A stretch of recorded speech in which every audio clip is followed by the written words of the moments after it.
हरलाखी प्रखंड क्षेत्र अंतर्गत मनोहरपुर गांव निवासी राजद नेत्री प्रिया राज रील मामले में मौत की घटना पर खेद जताया है। नेत्री मृत किशोर के घर पर जाकर स्वजनों को सांत्वना दी। इस दौरान उन्होंने पीड़ित स्वजनों को हर संभव मदद का आश्वासन दिया और स्थानीय प्रशासन से घटना में शामिल आरोपियों को शीघ्र गिरफ्तार करने की मांग के साथ इस तरह की मामले पर प्रतिबंध लगाने की मांग की है। उन्होंने कहा कि सुशासन की सरकार में अपराधियों का मनोबल 7वें आसमान पर बढ़ा हुआ है। नीतीश कुमार समीक्षा बैठक करते हैं, बावजूद अपराधी का मनोबल दिन प्रतिदिन बढ़ता जा रहा है। 16-17 साल का युवक कट्टा लेकर घूमता है। घर के बगल में जब सुरक्षित नहीं तो बाहर कैसे सुरक्षित हो सकते हैं। थाना प्रशासन सिर्फ शराब पकड़ने में लगे रहते हैं। हरलाखी थाना क्षेत्र में शराब तस्करी का धंधा खुलेआम चल रहा है। प्रशासन भी परेशान हो चुके हैं। बॉर्डर पर दिन प्रतिदिन शराब की तस्करी होती है। जेल में सिर्फ गरीबों का बच्चा भरा हुआ है। बड़े बड़े माफिया खुलेआम घूम रहे हैं। 18 साल का बच्चा अपराध कर देता है, थोड़ा भी डर नहीं लगता है। उन्होंने कहा कि परिवार वालों को भी बच्चा पर ध्यान देना चाहिए। वही शोक संवेदना कर उन्होंने हर संभव मदद का भरोसा दिया है। इस मौके पर बबलू यादव और बीमल मंडल सहित अन्य राजद नेता मौजूद थे। आइए जरा सुनते हैं क्या कुछ कहते हैं राजद नेत्री प्रिया राज। के लिए खास करके आज बहुत दुख की खबर है कि 12 साल की उम्र में ही इंदल गुप्ता दुनिया से चला गया। अपराधी का मनोबल बहुत हाई है। नीतीश कुमार जी समीक्षा बैठक करती है, 2 दिन पहले ही समीक्षा बैठक की है, लेकिन कहीं ना कहीं अपराधी का मनोबल दिन पर दिन हाई दिख रहा है। 16 साल का लड़का, 17 साल का लड़का कट्टा लेके घूमता है, पिस्टल लेके घूमता है, तो इन लोगों का मनोबल हाई होता कैसे है? अब बता दीजिए, जब घर के बगल में हम सुरक्षित नहीं हैं तो बाहर कैसे सुरक्षित हो सकते हैं? पड़ोसी जान का दुश्मन बना बैठा है। जो लड़का था गरीब फैमिली से था, 5 बहन पर से एक भाई था, और आज वो दुनिया में नहीं रहा। उसके परिवार के ऊपर दुख का पहाड़ टूट पड़ा है। लोग आएंगे, लोग जाएंगे, 2 मिनट के लिए बस उनके पास सांत्वना दे देंगे, लेकिन उसकी जो दुख की घड़ी में उसका जो जिंदगी भर का दुख का जो पहाड़ टूट गया है, उसको कौन देगा बेटा लाके? आज जितिया पर्व है। एक माँ अपनी बेटे के लिए लंबी उम्र के लिए जितिया पर्व करती है, लेकिन आज उस माँ से जाके पूछिए उस माँ का क्या हालत है। उस बहन से जाके पूछिए उस बहन का क्या हालत है। मैं धन्यवाद करती हूँ हरलाखी थाना अध्यक्ष को, शहरगढ़ थाना अध्यक्ष को,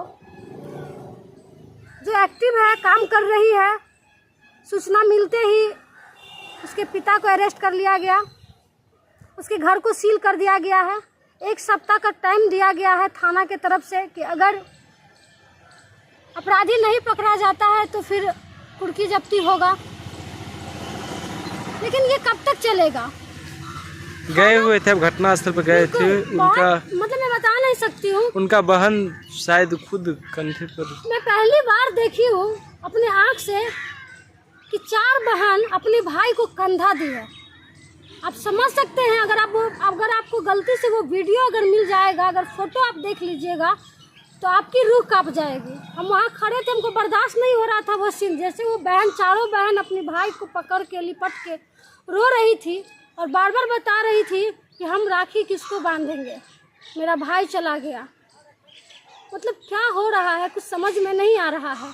4 बहन एक भाई को कंधा दे रही है, रूह कांप जाएगा आपको देख के। मैं तो मांग यही करती हूँ कि जल्द से जल्द अपराधी को पकड़ के उसको सज़ा दिया जाए, और ऐसा सज़ा कि कोई दूसरा अपराधी इस तरह का काम करने से डरे। और ख़ास करके हरलाखी में अपराधियों का मनोबल बहुत ज़्यादा हाई हो गया है। बॉर्डर इलाका है, तस्करी का धंधा यहाँ बहुत ज़ोर शोर से चलता है। हर घर में दारू मिल रहा है, हर घर में तस्करी हो रहा है। थाना प्रशासन दारू के पीछे परेशान है। क्या लोगों की सुरक्षा करेंगे? आप एक काम दीजिएगा प्रशासन को, तो तब तो वो कर पाएगी। प्रशासन भी परेशान है, इधर दारू है, उधर दारू है, यहाँ लोगों की जान मान की भी सुरक्षा नहीं है। अब बॉर्डर पे चले जाइए, दिन दहाड़े तस्करी का धंधा हो रहा है। बड़े बड़े माफिया बच जाते हैं, छोटे छोटे लोग पकड़े जाते हैं। अभी जेल में देख लीजिए, सिर्फ गरीब का बच्चा भरा हुआ है, सिर्फ गरीब का बच्चा, वो भी पिछड़ा दलित का बच्चा सबसे ज़्यादा जेल में है। लेकिन वही जो माफिया है बड़े बड़े, वो अभी भी खुलेआम घूम रहे हैं। तो सारा पैसा नीतीश कुमार जी को डायरेक्ट जब पहुंचता है तो क्या संज्ञान लिया जाएगा। दारू तो सिर्फ नाम के लिए बंद है। आज दिन दहाड़े गोली मार दिया जा रहा है घर में बुला के। कल से कोई घर में किसी को नहीं जाएगा, किसी के पड़ोसी के घर में नहीं जाएगा। डर लगेगा किसी के पड़ोसी के घर जाने में, कहीं जाएंगे कहीं गोली तो नहीं मार देगी। और रील्स तो एक बहाना है। आप रील्स नाम दे के इसको दबाने की जो आप कोशिश कर रहे हैं ये बंद कर दीजिए।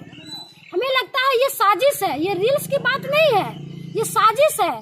पता चला उसकी फैमिली से, हमें उसकी बहन बता रही थी कि 2-3 दिन पहले भी मेरे भाई को धमकी दिया था वो लड़का। लेकिन चलो कि बहुत छोटा बच्चा था, धमकी दे रहा है, एक दूसरे में लड़ाई होता रहता है।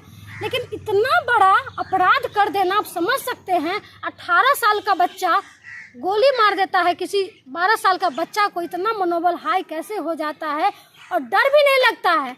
और खास करके मैं अपने हरलाखी के सभी जनता मालिक से, आम जन से कहना चाहती हूँ कि सबसे ज़्यादा अपने बच्चों पे ध्यान उसका परिवार वालों को देना चाहिए। परिवार वाले का भी इसमें कमी है कि हमारा बच्चा कहाँ जा रहा है, हमारा बच्चा का संगत किससे है, कहाँ उठन बैठन कर रहा है, कहाँ खान पीन कर रहा है। माँ बाप को तो ये चीज़ पता होना चाहिए। माँ बाप को पता था कि ऐसे लोगों से मेरा बच्चा को संगत है तो दूरी रखना चाहिए। तो आजकल का गार्जियन भी बच्चों को छूट दे दिया है कि तुम दारू बेचो, तुम जुआ खेलो, लेकिन कहीं से भी है तो हमको पैसा ला के दो।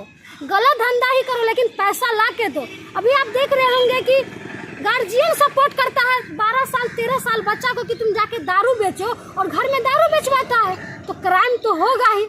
तो गार्जियन को एक्टिव होना पड़ेगा, जागरूक होना पड़ेगा कि हमारा बच्चा कहाँ जा रहा है, कहाँ नहीं जा रहा है। यहाँ पे शिक्षा की घोर कमी है। बच्चा पढ़ेंगे नहीं, परिवार वाले ध्यान नहीं देंगे, तब तक अपराध बढ़ा। और ये जो आज का जो घटना है बहुत दुखद घटना है, मैं इसे शब्दों में नहीं बयां कर सकती हूँ। अपना परिचय दे दीजिएगा। प्रिया राज।